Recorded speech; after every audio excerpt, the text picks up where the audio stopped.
नमस्कार दोस्तों, आप सभी का हमारे YouTube चैनल पर एक बार फिर से हार्दिक स्वागत है। यूपीपीएससी आरओ एआरओ का टेस्ट सीरीज चल रहा है और आज हम देखेंगे टेस्ट नंबर 114 को। तो साथियों, अब तक आरओ एआरओ टेस्ट सीरीज के कुल 113 टेस्ट कंप्लीट हो चुके हैं, जिसकी एक प्लेलिस्ट बना दी गई है। तो अगर आपने अभी तक नहीं देखा है तो आप वहां से जाकर पिछले सभी टेस्ट के वीडियो को देख सकते हैं। तो चलिए शुरुआत करते हैं आज के इस टेस्ट का। और जो पहला प्रश्न है वो है कि सैंधव सभ्यता के किस स्थल से ममी जैसी आकृति प्राप्त हुई है। तो बताइए कि सिंधु सभ्यता का वो कौन सा स्थल है जहां से ममी जैसी आकृति मिली है। तो लोथल से सही जवाब होगा ऑप्शन नंबर ए, लोथल। तो साथियों, लोथल से एक आकृति मिली है जो कि ममी जैसी आकृति है और जिससे ये पता चलता है कि जो सैंधव स्थल है यानी कि सिंधु सभ्यता का मिस्र के साथ संबंध होने का अनुमान लगाया जाता है। अब लोथल की यहाँ पर चर्चा की गई है, तो आइए देखते हैं लोथल से संबंधित कुछ महत्वपूर्ण जानकारी। लोथल किस नदी के किनारे स्थित है पूछा जाता है। तो दोस्तों याद रखिएगा, भोगवा नदी। कौन सी नदी है? भोगवा नदी के किनारे लोथल स्थित है।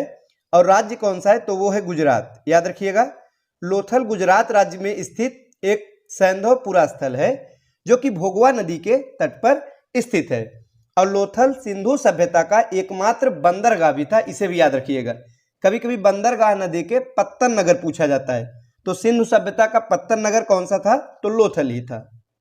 नेक्स्ट है, वैदिक काल के देवता और उनके प्रतीकों के गलत युग्म की पहचान कीजिए। तो यहाँ पे हमें बताना है कि कौन से देवता का कौन सा प्रतीक इसमें से गलत है, यानी कि गलत युग्म है। तो सही जवाब है ऑप्शन नंबर बी, जो दिया गया यम, तूफानों के देवता, यही गलत है।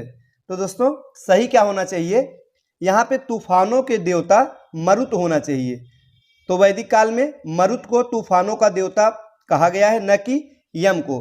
बाकी तीनों बिल्कुल सही सुमेलित है। ऑप्शन नंबर ए में है रुद्र, तो औषधियों के संरक्षक रुद्र को माना गया है, बिल्कुल सही है। सी है पर्जन्य, तो वर्षा के देवता, बिल्कुल सही है। डी में है आपह, यानी जल के देवता। कौन सा नहीं सुमेलित है? यानी कि ऑप्शन नंबर बी। अगला प्रश्न है कि दक्षिण भारत में जैन धर्म से संबंधित चित्रकला का प्राचीनतम उदाहरण कहां से प्राप्त हुआ है। तो सही जवाब क्या होगा? ऑप्शन नंबर सी, यानी सित्तनवासल गुफाएं। कहां से साथियों?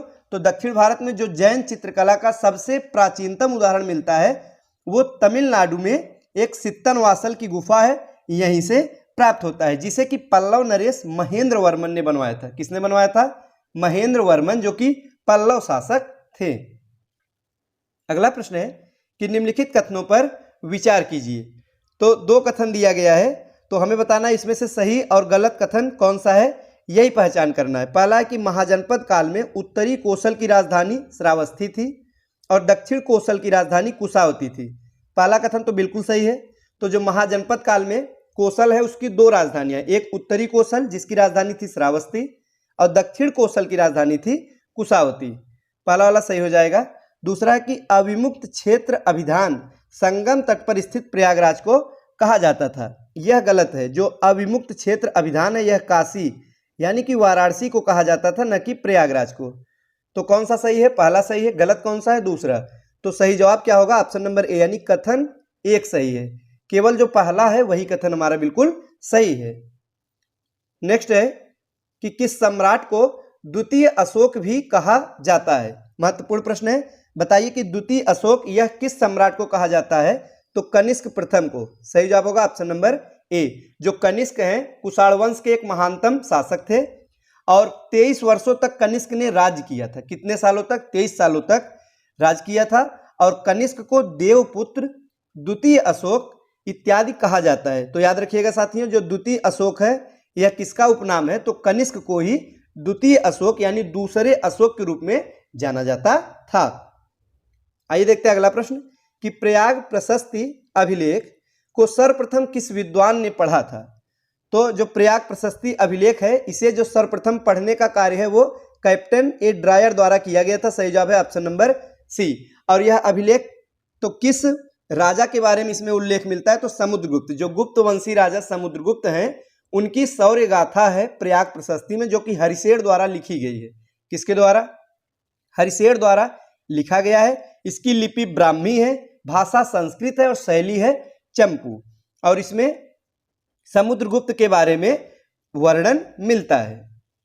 नेक्स्ट है कि कन्नड़ भाषा का प्रथम अभिलेख कौन सा है। तो दोस्तों कन्नड़ भाषा का जो प्रथम अभिलेख है वो है बादामी शिलालेख। सही जवाब है ऑप्शन नंबर बी। जो बादामी, जिसे पहले वातापी के नाम से जाना जाता था, वो चालुक्यों की राजधानी थी और यहीं से कन्नड़ भाषा का जो पहला अभिलेख वो हमें प्राप्त हुआ है। तो याद रखिएगा कौन सा है, बादामी शिलालेख है। नेक्स्ट है कि किसके समय में दक्षिण के राज्यों को दिल्ली सल्तनत में मिलाया गया। तो बताइए किसके समय में यह कार्य किया गया, यानी कि दक्षिण के राज्यों को दिल्ली सल्तनत में मिलाया गया। तो गयासुद्दीन तुगलक के समय में, सर्वप्रथम गयासुद्दीन तुगलक के ही समय में जो दक्षिण के राज्य यानी दक्षिण भारत के राज्य है उनको भी दिल्ली सल्तनत में मिलाने का कार्य किया गया और सर्वप्रथम वारंगल को मिलाया गया था। आगे है कि सूची 1 को सूची 2 से सुमेलित कीजिए और नीचे दिए गए कूट का प्रयोग करके सही उत्तर का चयन कीजिए। तो आइए देखते हैं। सबसे पहले है दीवाने इस्तिहाक। बताइए साथियों यह कौन सा विभाग था, किससे संबंधित था। तो एक पेंशन विभाग था।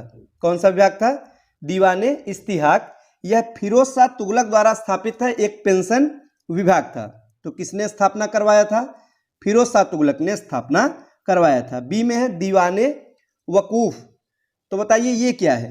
तो एक व्यय विभाग है। कौन सा विभाग है, यह एक व्यय विभाग था जिसे जलालुद्दीन खिलजी द्वारा स्थापित किया गया था। सी में है दीवाने कजा ममालिक। बताइए इसका संबंध किससे है। तो यह न्याय विभाग से संबंधित था। डी में है दीवाने मुस्तखराज। ये कई बार पूछा गया है। तो ये राजस्व विभाग से संबंधित है। किसके द्वारा स्थापित, अलाउद्दीन खिलजी द्वारा स्थापित किया गया था। सही कूट क्या होगा, तो ऑप्शन नंबर डी इस प्रश्न का सही कूट हो जाएगा। आइए देखते हैं अगला प्रश्न कि निम्नलिखित स्मारकों को उनसे संबंधित शासक से सुमेलित करके नीचे दिए गए कूट से सही उत्तर का चयन कीजिए। तो आइए हम सुमेल करते हैं। एक तरफ है स्मारक का नाम, दूसरी तरफ है शासक का नाम। तो पहला है दोहरा गुंबद। तो बताइए दोहरा गुंबद यह किस शासक से संबंधित है। तो सिकंदर लोदी। तो ए का जो सही सुमेल होगा 4 से हो जाएगा। बी है अष्टभुजीय मकबरा, शेरशाह का है, बी का 1 से। सी है सत्य मेहराबी मकबरा। तो साथियों ये बलबन का यानी सी का 3 से सुमेल। डी है गोल गुंबद। तो मोहम्मद आदिल शाह से इसका सही सुमेल होगा। नेक्स्ट है कि मुगल काल में भक्ति संग्रह, सुदामा चरित्र जैसी पुस्तकों की रचना किसके द्वारा की गई थी। तो बीरबल द्वारा। किसके द्वारा, बीरबल द्वारा किया गया था। तो बीरबल जिनका मूल नाम था महेश दास। याद रखिएगा बीरबल का यह परीक्षा में पूछा गया प्रश्न है। तो मूल नाम क्या था, तो महेश दास था और जन्म हुआ था उत्तर प्रदेश के जालौन जिले में बीरबल का जन्म हुआ था। और बीरबल ये अकबर के नवरत्नों में शामिल थे और अकबर द्वारा बीरबल को कविराय अथवा राजा बीरबल की उपाधि प्रदान की गई थी। तो बीरबल ने जो रचनाएं इनका है उनमें है भक्ति संग्रह, सुदामा चरित्र एवं अनुवाद भागवत गीता की भी रचना बीरबल ने किया था। आगे है कि किस युद्ध में मैसूर, मराठा तथा हैदराबाद के निजाम द्वारा संयुक्त रूप से अंग्रेजों के विरुद्ध रहने का फैसला किया गया था। तो वो कौन सा युद्ध था, तो वो था प्रथम आंग्ल मैसूर युद्ध। तो प्रथम आंग्ल मैसूर युद्ध 1767 से 69 तक जो युद्ध चला था तो अंग्रेजों के विरुद्ध हुआ था। इसमें हैदर अली ने अंग्रेजों के विरुद्ध मराठों तथा निजाम से संधि किया और एक संयुक्त यानी कि सबकी मिलजुल कर एक सैनिक मोर्चा बनाया गया था। अगला प्रश्न, निम्नलिखित कथनों पर विचार कीजिए और दिए गए कूट से सही उत्तर का चयन करें। तो दोस्तों इसमें से पहला जो कथन है वो है कि भारत में सीमेंट का पहला कारखाना चेन्नई में 1904 ईस्वी में स्थापित किया गया। तो बताइए सही है गलत है। तो पहला वाला कथन हमारा बिल्कुल सही है। दूसरा है कि श्रीरामपुर बंगाल के सिरसा नामक स्थान पर भारत की पहली जूट मिल 1855 में जॉर्ज ऑकलैंड द्वारा स्थापित की गई। तो दूसरा वाला कथन भी हमारा बिल्कुल सही हो जाएगा। तीसरा है कि भारत में पहली कागज मिल 1859 में मध्य प्रदेश के नेपा नगर में स्थापित की गई थी। तो यह जो है ये सही नहीं है, बंगाल में स्थापित किया गया था। तो तीसरा वाला गलत है, सिर्फ पहला और दूसरा सही है, यानी कि ऑप्शन नंबर बी हमारा सही जवाब हो जाएगा। तो साथियों ये थे आज के महत्वपूर्ण प्रश्न। वीडियो अच्छा लगा हो तो लाइक करें। मिलते हैं अगले वीडियो में कुछ नए नए प्रश्नों के साथ। तब तक के लिए नमस्कार।